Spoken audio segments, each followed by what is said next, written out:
अप्रुव्हलला वेळ लागतो. एक दगड लावायचा असेल तर त्यांचा नियम आहे की शिवकालीन किल्ल्याला जो दगड होता तोच दगड तिथे लागला पाहिजे, त्याच शेपमध्ये लागला पाहिजे आणि त्याचा कुठला तरी पुरावा असला पाहिजे. हे सगळं तयार करून त्यांच्याकडे न्यावं लागतं. मग त्यांची एक्सपर्ट टीम त्याला मान्यता देते. याला वेळ लागतो. त्याच एक्सपर्ट्स तसेच एक्सपर्ट आपल्याकडे राज्य पुरातत्व विभागात आहे. त्यामुळे त्याच कायद्यानुसार आम्हाला काम करायची परवानगी दिली तर आम्ही वेगाने ते करू शकू असा आमचा प्रयत्न आहे.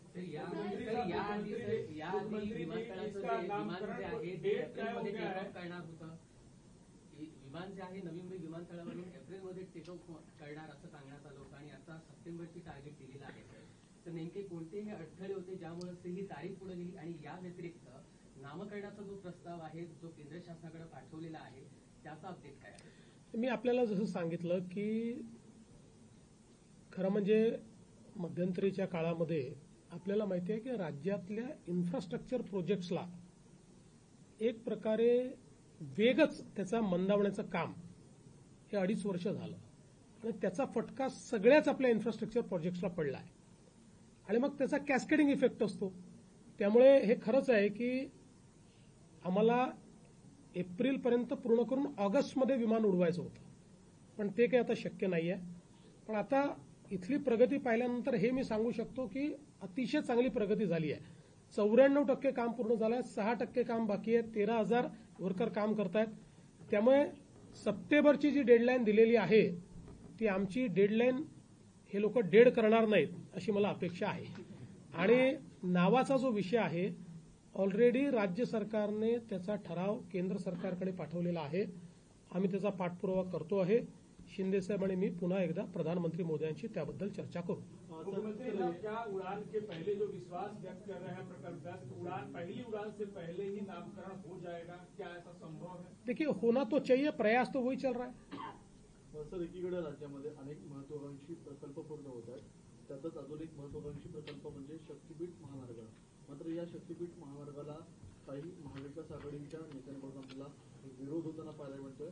काय नेमकी सत्यता आहे? असं आहे की कुठलंही नवीन प्रोजेक्ट घेतला तर त्याला विरोध हा असतोच. आज बघा आपण जेव्हा नवी मुंबई एअरपोर्टचं काम हाती घेतलं त्यावेळेस इथल्या गावांचा विरोध होता, पण आपण त्यांच्याशी चर्चा केली, त्यांचं योग्य पुनर्वसन केलं. आता मला आज आमचे आमदार महेश बालदी सांगून राहिले की त्यावेळी ज्या 4 गावांनी टोकाचा विरोध केला होता म्हणून आपण त्यांना वगळलं होतं, आता ते 4 गावं असं म्हणतात की आम्हालाही घ्या आणि त्यांना घेतलं तर आपली 3री धावपट्टी देखील या ठिकाणी होऊ शकते. त्यामुळे आजच आम्ही सांगितलेलं आहे की निश्चितपणे ते 4 गावं घेऊ. त्यामुळे लोकांच्या मनात विश्वास व्यक्त करावा लागतो. समृद्धीच्या वेळी देखील असंच झालं. परंतु ज्या गावामध्ये उद्धव ठाकरेजींनी सभा घेतली, जिथे पवार साहेबांनी सभा घेतली, ते गावाच्या गावं त्या ठिकाणी एका दिवशी म्हणजे शिंदेसाहेब स्वतः गेले होते, एका दिवशी त्या गावाच्या गावांनी पूर्ण कन्सेंटनी आपल्याला जमिनी दिल्या.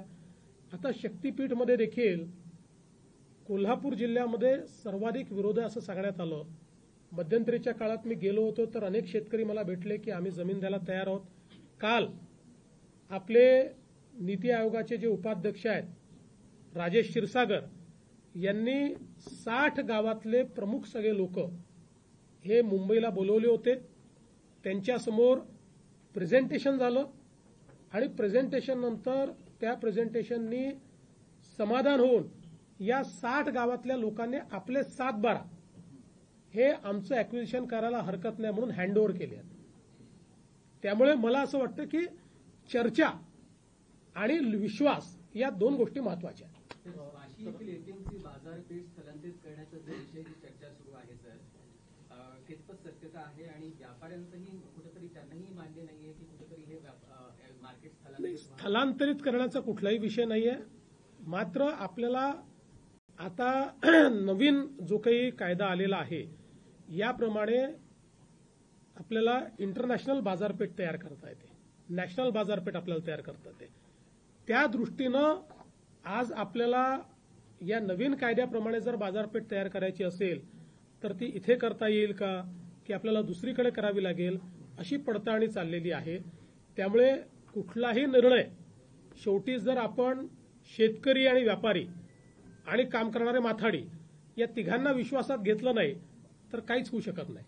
त्यामुळे जो काही निर्णय होईल या संदर्भात तो या तिघांच्या हिताचा निर्णय आम्ही करू. सर, शेवटचा प्रश्न. एकीकडे राज्याचं अधिवेशन सुरू आहे. राष्ट्रवादी पक्षामध्ये शरद पवार गटामध्ये अंतर्गत घडामोडी सुरू आहेत. जयंत पाटलांनी प्रदेशाध्यक्ष पदाचा राजीनामा दिला आहे. शशिकांत शिंदे नवे प्रदेशाध्यक्ष होत आहेत. काय सांगतो? त्यांचा इंटरनल प्रश्न आहे. ज्यांनी राजीनामा दिला त्यांनाही शुभेच्छा, जे नवीन होणार त्यांनाही शुभेच्छा. सगळ्यांनी चांगलं काम करावं या शुभेच्छा. नाही पाहिजे आम्हाला आज एक पहिला आम्हाला न उडता आम्हाला पहिलं बोर्डिंग टेस्टिंग बोर्डिंग दिलेलं आहे शिंदे साहेबांना आणि मला.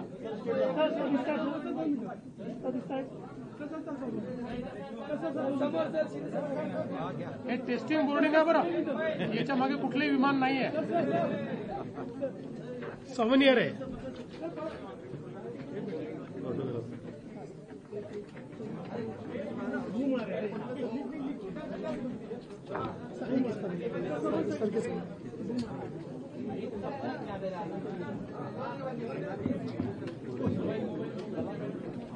फ्रेम कर देंगे. जी जी थैंक यू हो चला. ठीक आहे.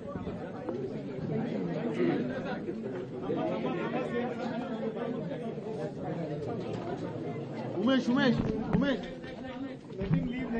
राकेश लवकर आहे.